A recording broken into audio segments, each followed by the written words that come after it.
नमस्तु गुरुवर, नमस्तु गुरुवर। मेरा प्रश्न ये है, जैन कुल में कहा गया है कि अहिंसा परमो धर्म, लेकिन महाराज जी अपने अधिकांश तीर्थंकर क्षत्रिय थे और एक क्षत्रिय का धर्म होता है समाज का संरक्षण करना, प्रजा की रक्षा करना, देश और राष्ट्र की सेवा करना।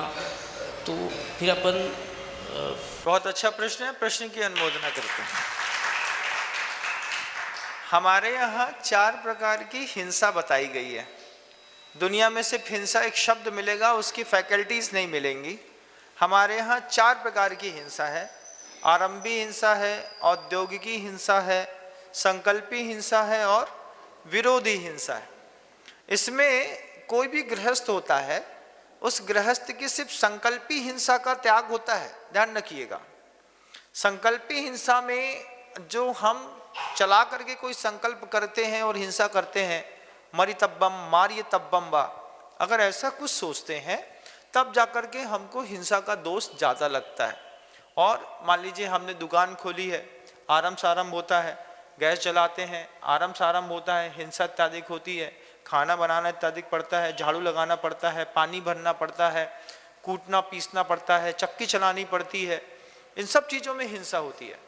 तो हमारा आरंभी हिंसा का, औद्योगिकी हिंसा का और विरोधी हिंसा का 3 हिंसा का त्याग नहीं है, सिर्फ संकल्पी हिंसा का त्याग है।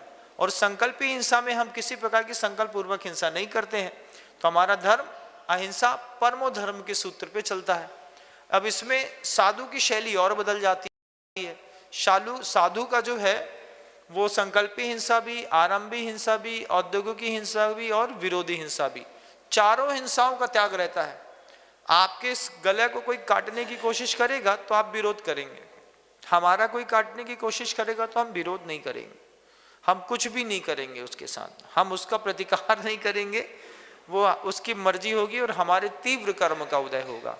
लेकिन आप ऐसा नहीं बोल सकते कि आपके तीव्र कर्म का उदय होगा।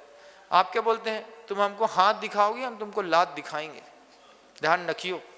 तो आप ऐसा समझाते हैं ना, कारण एक ही है कि आपका विरोधी हिंसा का त्याग नहीं है, हमारा विरोधी हिंसा का भी त्याग है। शावक को सिर्फ संकल्प हिंसा का त्याग से बचना चाहिए, जिससे अपने जीवन का सौंदर्य और बढ़ा सकते हैं।